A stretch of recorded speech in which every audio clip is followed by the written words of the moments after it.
আপনারা ঝিঙে আর আলু দিয়ে যদি হালকা কোনো রেসিপি ট্রাই করবেন ভাবছেন, তাহলে এই রেসিপিটা একবার ট্রাই করে দেখতে পারেন। খুব সহজ বানানো আর এর টেস্টটা হয় কিন্তু অসাধারণ। ভাতের সাথে খেতে দেখবেন এটা দারুণ সুন্দর লাগবে। তাহলে চলুন রেসিপিটা শুরু করা যাক। বাই দ্য ওয়ে, আমি শেফ অতনু, আপনারা দেখছেন অতনু রান্নাঘর। আর আজকে আমাদের রেসিপি আলু ঝিঙের তরকারি চিংড়ি মাছ দিয়ে।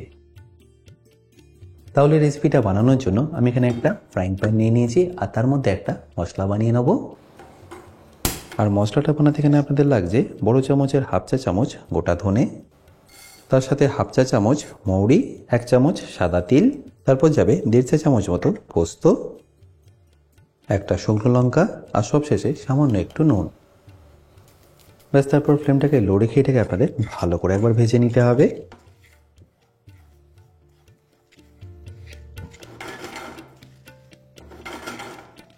এরপর যখনই দেখবেন এটা ক্র্যাকেল হওয়া শুরু করবে আর এর মধ্যে থেকে খুব সুন্দর একটা গন্ধ বেরোবে, এখানে দিয়ে দিতে হবে 1 থেকে 1.5 চা চামচ সাদা সর্ষে। তারপর এটাকে আবারও ভালো করে মিশিয়ে নিন। আর সর্ষেটা দেওয়ার পরে এটাকে আপনাদের খুব বেশিক্ষণ ভাজতে হবে না, 30 থেকে 40 সেকেন্ড ভাজার পরে এটাকে তুলে নিতে হবে।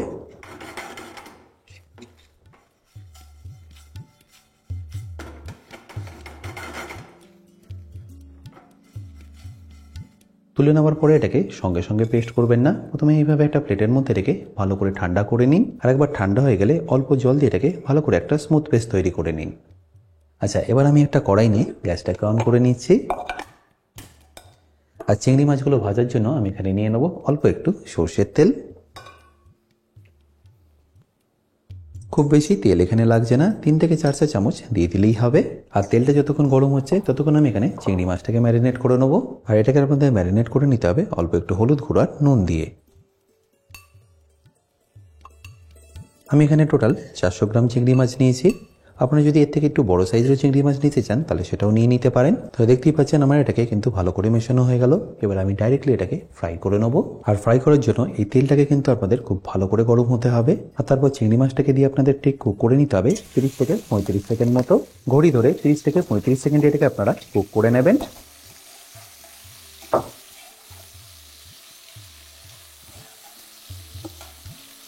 দেখতেই পাচ্ছেন এর কালারটা কিন্তু আস্তে আস্তে চেঞ্জ হয়ে গেছে। এরপর যখনই দেখবেন কালারটা একটু হালকা চেঞ্জ হয়ে যাবে, তখন এটাকে তুলে নিয়ে একটা প্লেটের মধ্যে রেখে দিন। আবারও বলছি, 30 থেকে 35 সেকেন্ডের বেশি কিন্তু চিংড়ি মাছটাকে আপনারা কুক করবেন না, কারণ বেশি ভেজে ফেললেই চিংড়ি মাছগুলো শক্ত হয়ে যাবে আর খেতে সেটা একদমই ভালো লাগবে না। এবার এটাকে আমি সাইডে রেখে দিচ্ছি পরে ব্যবহার করার জন্য। আর এবার সেই চিংড়ি মাছ ভাজার তেলেই আমি দিয়ে দেবো 1 চা চামচ কালো জিরে, তারই সাথে 1 চা চামচ গোটা জিরে আর কয়েকটা কাঁচা লঙ্কা। তারপর এটাকে ভালো করে একবার মিশিয়ে নিন। এরপর যখনই দেখবেন কালো জিরে থেকে খুব সুন্দর একটা গন্ধ বেরোচ্ছে, তখন এখানে দিয়ে দিন সামান্য একটু পেঁয়াজ। আমি এখানে দুটো পেঁয়াজকে পাতলা পাতলা করে স্লাইস করে ব্যবহার করলাম। এবার পেঁয়াজটাকে আমাদের মিডিয়াম ফ্লেমে 1 থেকে 2 মিনিট একটু ভালো করে ভেজে নিতে হবে, যতক্ষণ এটা একটু নরম হয়ে আসছে। এরপর যখনই দেখবেন পেঁয়াজটা এরকম হালকা নরম হয়ে গেছে, তখন এখানে দিয়ে দিতে হবে আলু, যেটাকে আমি আগে থেকেই কেটে রেখেছি। এবার পেঁয়াজের সাথে আলুটাকে ভালো করে ফ্রাই করে নিন। খুব বেশি বড় বড় করে আলুগুলো কাটার দরকার নেই, এরকম ছোট ছোট করে কাটলে দেখবেন তাড়াতাড়ি কুকও হয়ে যাবে আর ঝিঙের সাথে দেখতেও ভালো লাগবে। আর এটা যাতে একটু তাড়াতাড়ি সেদ্ধ হয়ে যায়, তাই এটাকে আমি ঢাকা দিয়ে ভেজে নেবো। ফ্লেমটাকে লো করে এটাকে আপনাদের ঢাকা দিয়ে ভাজতে সময় লেগে যাবে মোটামুটি 7 থেকে 8 মিনিট মতো। বাট মাঝে মাঝে 1-2 বার খুলে নিয়ে এটাকে ভালো করে মিশিয়ে নেবেন, নাহলে কিন্তু পেঁয়াজগুলো নিচে চলে যাওয়ার একটা সম্ভাবনা থাকে।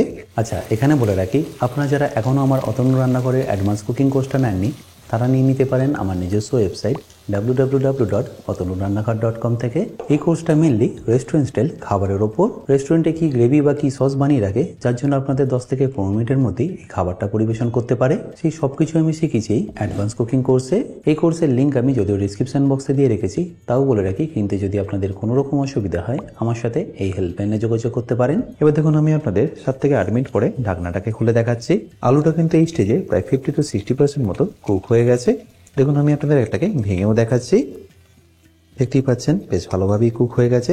ব্যাস, এই স্টেজে আপনাদের এখানে দিয়ে দিতে হবে রঙের জন্য অল্প একটু হলুদ গুঁড়ো আর তারই সাথে সামান্য একটু কাশ্মীরি লঙ্কার গুঁড়ো। ব্যাস, তারপর এটাকে ভালো করে একবার মিশিয়ে নিন। আশা করি নিশ্চয়ই দেখতে পেলেন পেঁয়াজটা কিন্তু একদম পারফেক্টলি ভাজা হয়ে গেছে। তাই পেঁয়াজটাকে কিন্তু আপনাদের প্রথমেই খুব বেশি ভাজা চলবে না।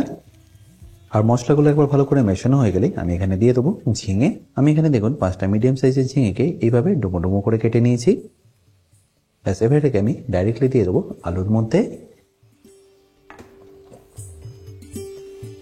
আর এরই সাথে দিয়ে দেবো স্বাদ মতো নুন। আচ্ছা, আপনারা মনে রাখবেন আমি কিন্তু মশলার মধ্যেও আগেও নুন ব্যবহার করেছি। তারপর এটাকে ভালো করে একবার মিশিয়ে নিন। এই সময় কিন্তু আপনাদের আলাদা করে জল ব্যবহার করতে হবে না, কারণ ঝিঙে থেকে দেখবেন বেশ অনেকটা জল ছেড়ে দেবে।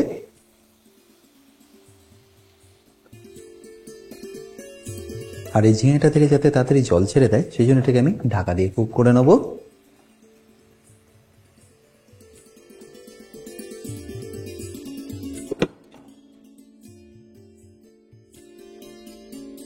দেখুন কিছুক্ষণের মধ্যেই ঝিঙে থেকে খুব ভালোভাবে জলটা ছেড়ে দিয়েছে।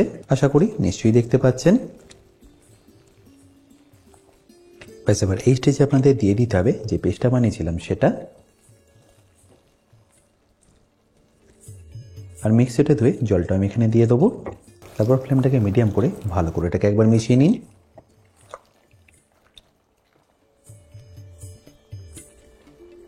যদি জলটা ছাড়ার পরে একটু নুন কম লাগে তাহলে এখানে একটু নুন অ্যাড করে দেবেন।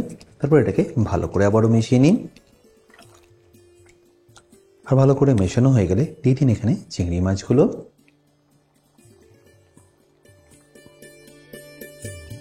আর চিংড়ি মাছগুলো দেওয়ার পরে 2 থেকে 3 মিনিট এটাকে ভালো করে আপনাদের একবার ফুটিয়ে নিতে হবে। আর এটা যাতে পারফেক্টলি সেদ্ধ হয়ে যায় সেই জন্য আমি এখানে দিয়ে দেবো অল্প একটু জল। খুব বেশি জল লাগবে না, কারণ ঝিঙে থেকে অলরেডি জল ছাড়বে। তারপর এটাকে ফাইনালি একবার মিশিয়ে নিয়ে ঢাকা দিয়ে কুক করে নিন।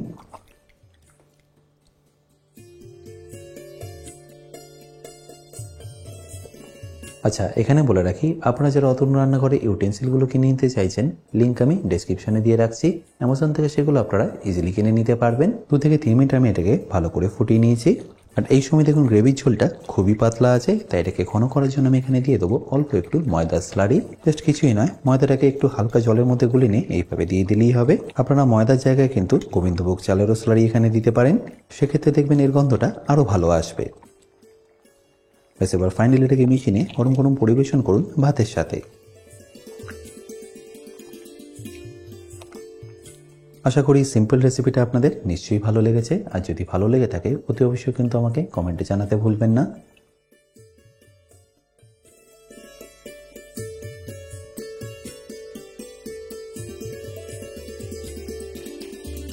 বাই দ্য ওয়ে, আমি শেফ অতনু, আপনারা দেখছিলেন অতনু রান্নাঘর। দেখা হচ্ছে আপনাদের সাথে একটা নতুন রেসিপি নিয়ে নেক্সট এপিসোডে। ভালো থাকবেন, সুস্থ থাকবেন।